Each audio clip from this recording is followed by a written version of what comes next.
I was like to the doctor, now I've had it enough. I'm in so much pain. Can you please amputate me? What was the reason for you to lose your memory? I was on top of a dead man. The man was dead. Imagine the trauma that I have to live with for the rest of my life. From your graduation, you don't even go home straight. You are in a hospital for months. So I returned home as a graduate and amputee. I called him. I was like, I'm going for amputation. I'm still your daughter. I'm still the daughter that you love. There's nothing that has changed. Can you please accept me?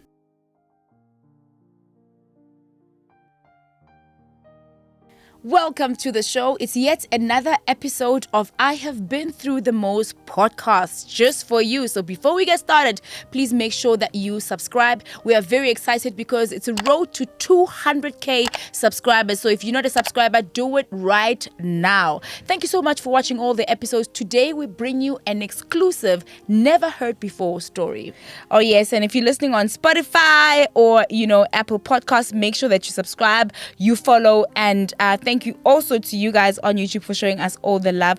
We see it. But today we have another incredible woman with an amazing story. And one thing about this show, right? We don't just bring you like amazing stories, but those stories will literally leave you inspired to continue living your life to the fullest. Today we have Nhlamulo Ndlovu. And she has been through the most. And she's here to tell the story. Welcome. Thank you so much for having me. Finally, right? You've been watching other people on the show. Today, what's yay? I was like, yay, it's good to have you. Thank you. Tell us about your story. Thank you for having me. So then I went to study in TUT Polokwane campus, and then I completed my diploma in entrepreneurship. After completing, I can say before completing, because we have to do 3 months practicals. Okay. So I was fortunate enough kubani kuma learnership that was for a year. And then after completing, I went back to graduate. I was invited for graduation. So then we went to graduation, attended the graduation. I was very beautiful. And then who did you go with to the graduation ceremony? My mother and my father. So my mother works this side. My father works Alipopo. So then after the graduation, me and my mother took taxi back to Johannesburg. Okay. So then after we've passed Mukopani, approaching to Mukopung, we were involved in a car accident. Sure.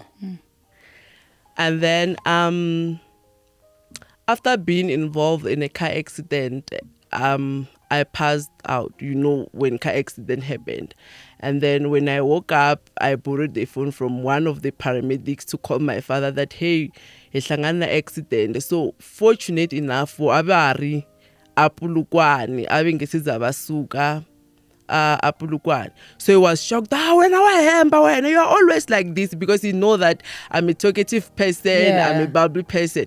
So I was like, I'm serious. This is not so even he thought you're joking because you're always joking around with him. Yes. So then what happened, I was like, this is not even my phone. I borrowed a phone from one of the paramedics, and then I passed out. So yeah, just like that. It was very heartbreaking because graduation is like more similar to wedding. So you can't be getting married the next minute you are in a car accident. It doesn't make sense. Yeah, that is so sad.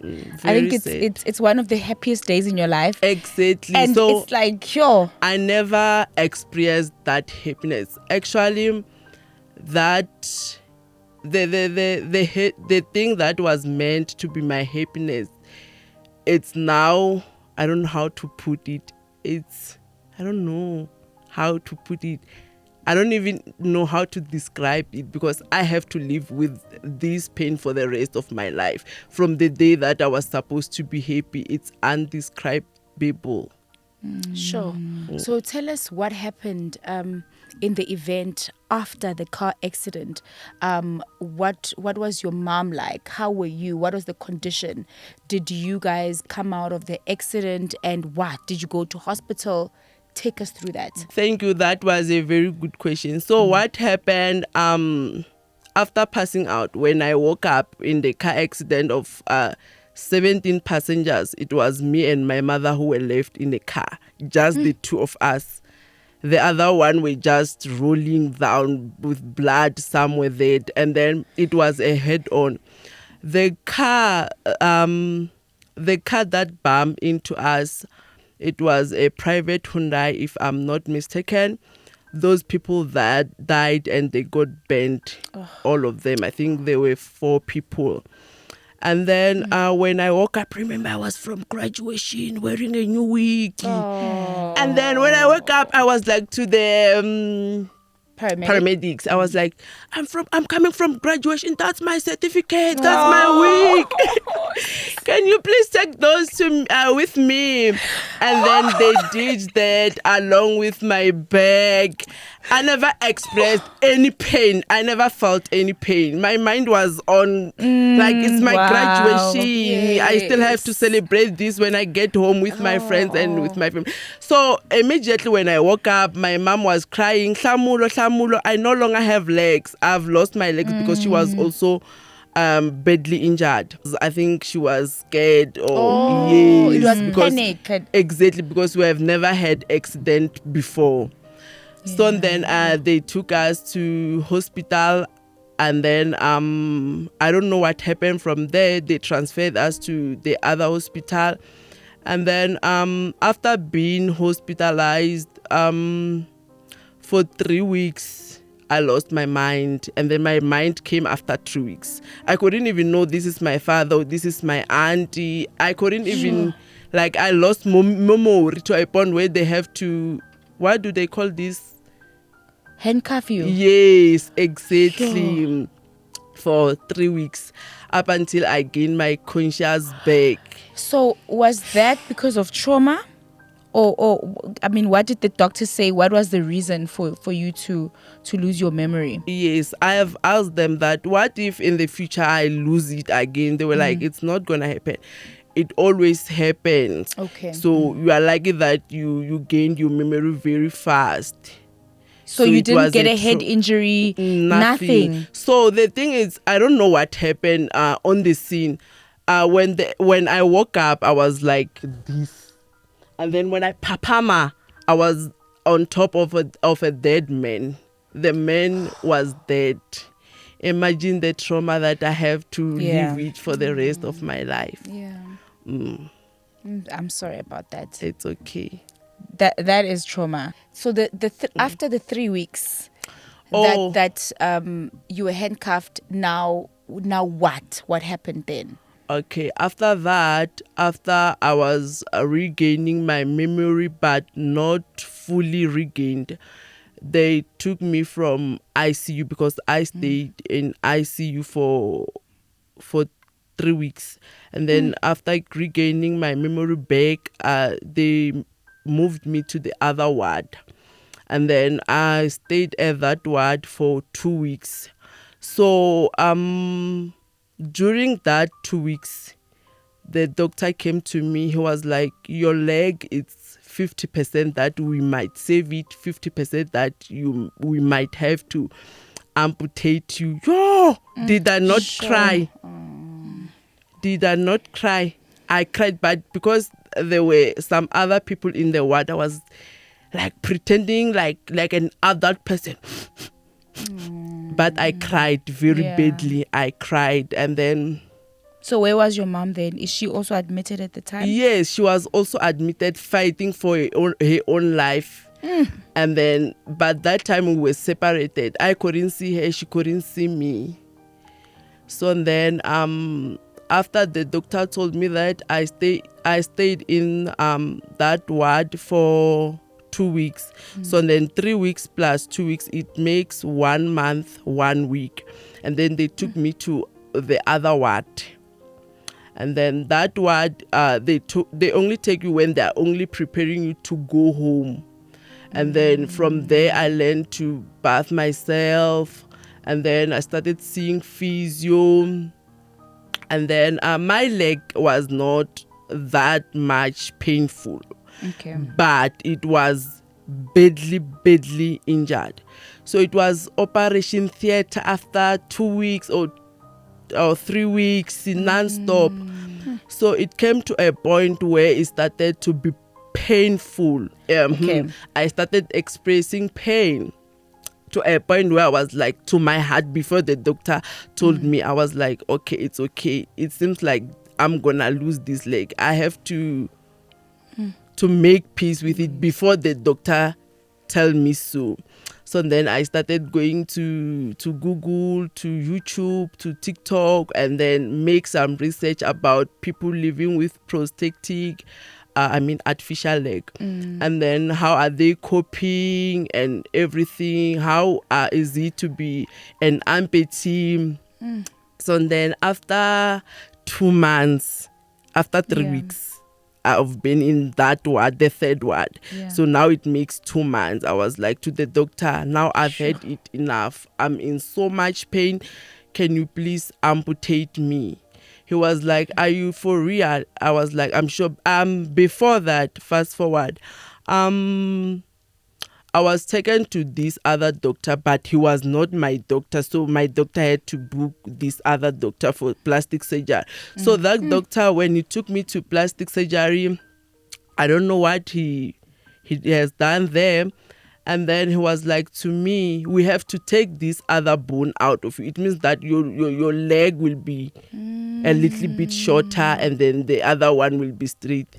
And then I was like, but the infection, because it's badly damaged. Remember, in South Africa, you have to pay for medical bills, and medical bills are very expensive. And I can't be in and out of the hospital. Just amputate me. He was like, are you sure? I was like, I'm okay. That was on the surgery happened on Friday. Then that doctor came on Saturday. And then my doctor, the orthopedic, he came on Sunday. I was like, book me for Monday. He was like, but it's fully booked. I was like, book me for Monday. And then he couldn't, because it was fully booked.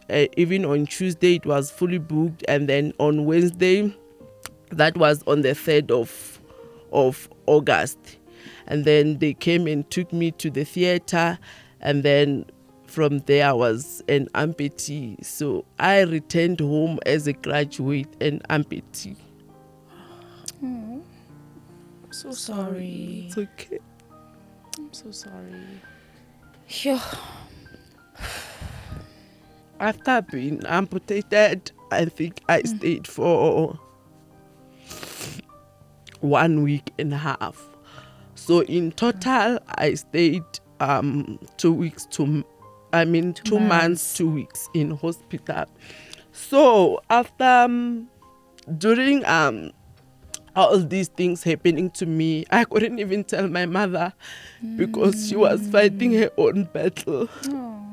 So she couldn't be emotionally there for you, And you also physically there for you. Even I think making the decision, Sisi, to also amputate her leg, she had to make it by herself. Do you understand how hard it was? Like, you don't have someone to comfort you through this very difficult, life-changing decision. And you know she's in the same facility, but circumstances just didn't allow.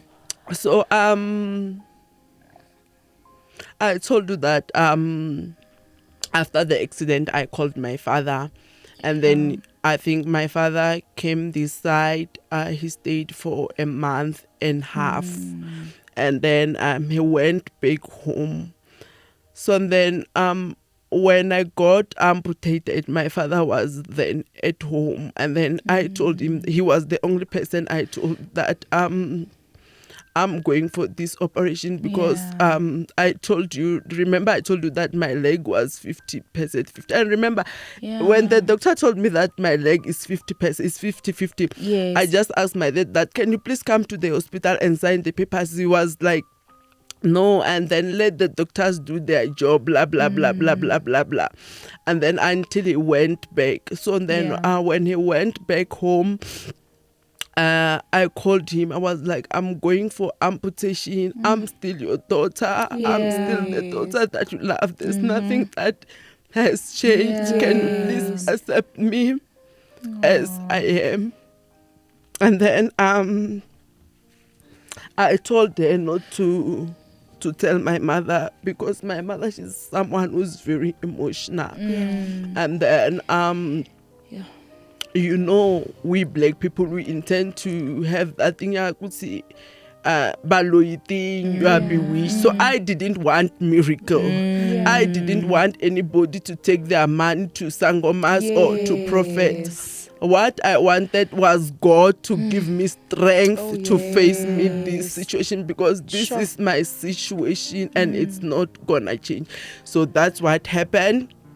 So then after 2 days or 3 days after being amputated, and then that day after being amputated, I slept well after 2 months as if nothing happened. I slept like a baby.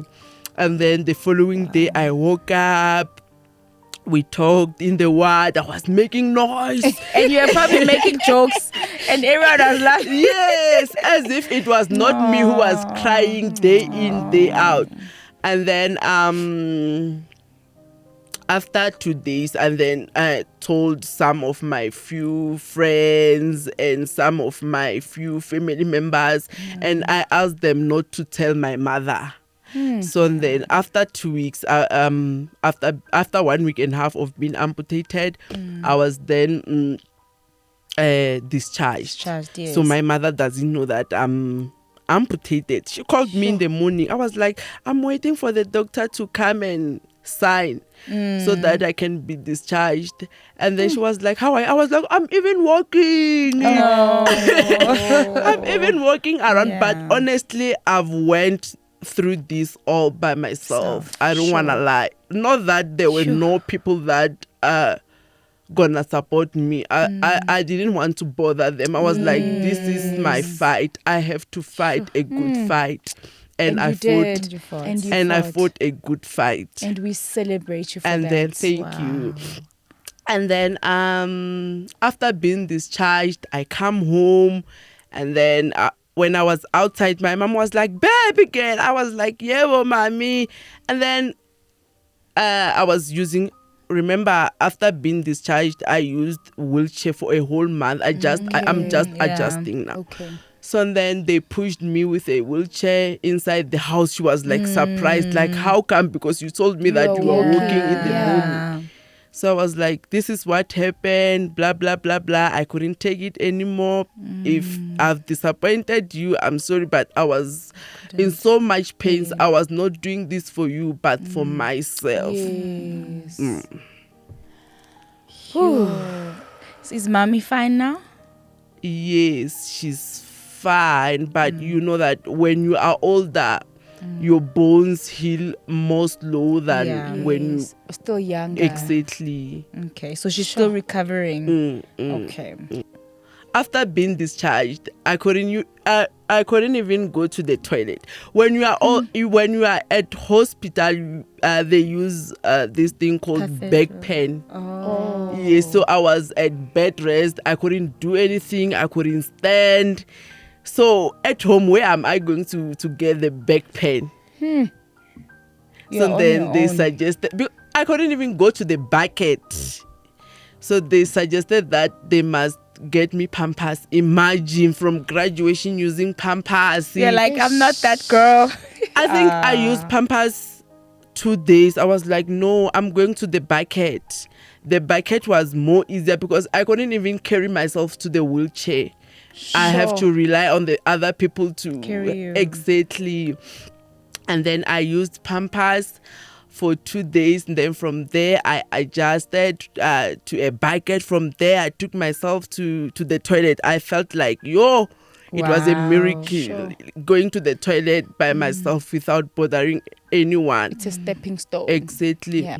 So then I went to I don't know its name, those doctors, what do we call them? And then he helped me to get this beautiful leg. I'm now regaining my mobility. Yes. Congratulations. And thank you. And then so the challenges that I encounter is taxi industry. When we are using a wheelchair, people wanna pass. People are very rude.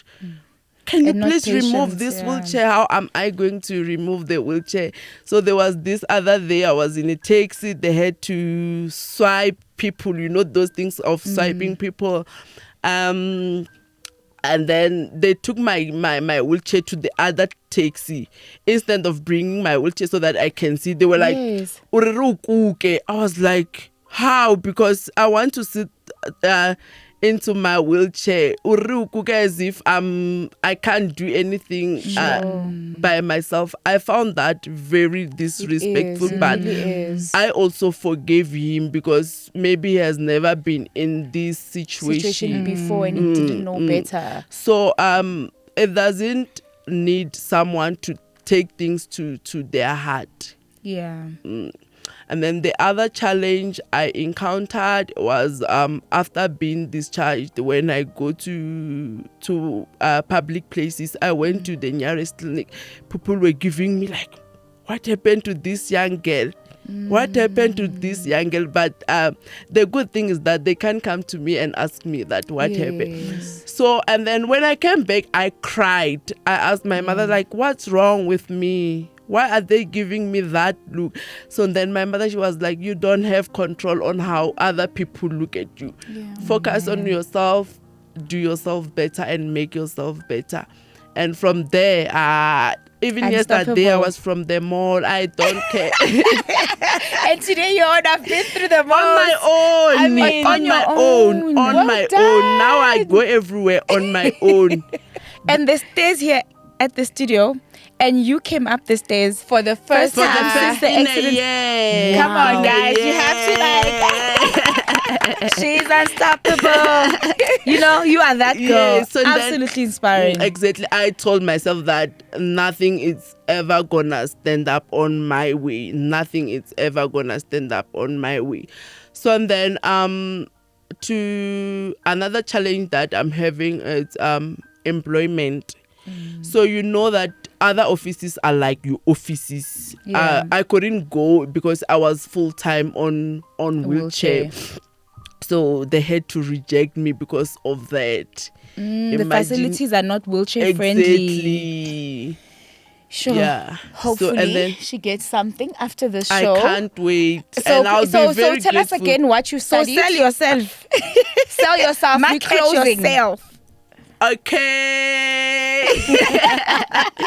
I have diploma in entrepreneurship. I have 1 year experience in administration and those office work. Okay. Well, Yes. there you go. You heard what she did, what she studied. Please do give her the opportunity, because this is a person who has really and truly been through the most. But what I do know is that we've got viewers who are able to turn the impossible into being possible. I'm so proud of you. I'm so proud of you. I'm so proud. I'm so proud to call myself me and I and myself. Yes. Please do remember to subscribe. Let's go, guys. 200k subscribers. We are on our way there, and we can do it with your help and your assistance. Please remember we are on Apple Play as well as Spotify. So remember to subscribe there and listen and share. From myself, Innocent, myself, Millicent, and our awesome guest, Nhlamulo. It's bye for now.